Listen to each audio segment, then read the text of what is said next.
सत्यव्रत महापात्र पूजक उग्रेश्वर देव एवं प्रतिष्ठित माँ बाटवंती देवी पूजक आज कार्यक्रम आमर वैशाख मास पूर्णमी ठारू धरी आम ज्येष्ठ मास तृतीय पक्ष कृष्ण पक्ष तृतीय दिवस जाए कार्यक्रम चलो एवं ये कार्यक्रम आम ग्रामर तीन मौजार मुख्य मुरबी जो आम पाखे उपस्थित होती आम परम पूज्य श्रीजुक्त रवींद्रनाथ नायक तत्वावधान में आम समस्त मिलमिशि ये कार्यक्रम को महा आनंद सहित पालन कर समस्त ग्रामवासी जनजन आम एति खुशी दे समस्ते माने छोट छोट बड़ जाए समस्त मन में बहुत खुशी अच्छी एवं समस्त अकाल उद्यम अकाल परिश्रम आज ये कार्यक्रम आगे बाहरी बहुत बहुत बहुत खुशी अच्छी कार्यक्रम केवल आज नुह आज को 3 दिन धरी महा आनंद उल्लास कार्यक्रम परिचालित हम।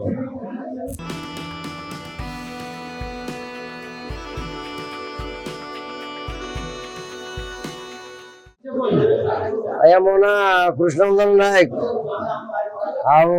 ग्राम मुकुंदपुर उग्रेश्वर मंदिर श्री राधाकांत महापुर रास बिहारी राधाकांत एकाठी करी 9टी पिला आज की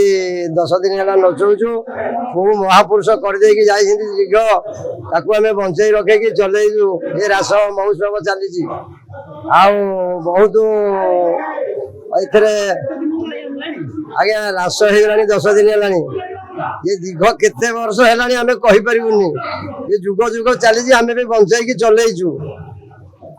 छोट छोट पिला नचैकी ड्रेस 10-40-50 हजार टका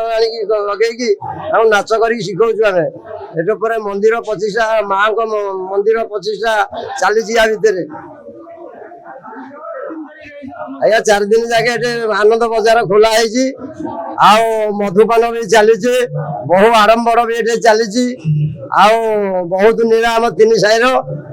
लोक मैंने भारी साहय करके चलते आज्ञा ग्रामवासी मान को प्रभु भगवान आशीर्वाद करूँ बहुत दिन आसिक आमको योगदान कर चली हरिनाम आमर एठे बसंत रास चली देउल प्रतिष्ठा भी चली 2-3 दिन 4 दिन जाके फिर चलो।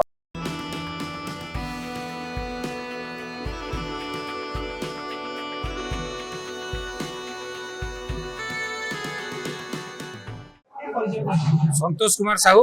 मुकुंदपुर चारिरा ग्रामवासी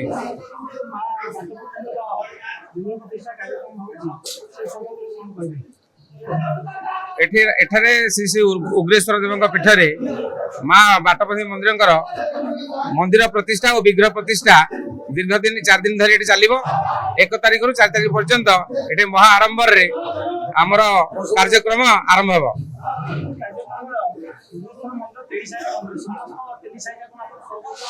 हाँ श्री रवींद्रनाथ नायक तत्वावधान में आमर 3 साहिर समस्त कार्यकर्ता तथा समस्त मिलमिशि ए कार्य को सहयोग कर ग्रामवासी ये कहबी समस्त एठार सहयोग करी आनंद उल्लास सहित ए मंदिर कार्य केमते विग्रह प्रतिष्ठा मंदिर प्राण प्रतिष्ठा यही पारे समस्त सहयोग करेंगे आ मिलमिशि एठारे सब कार्य केमते माने श्रृंखला सहित तुलेबे यह मोर समस्त ग्रामवासी निवेदन।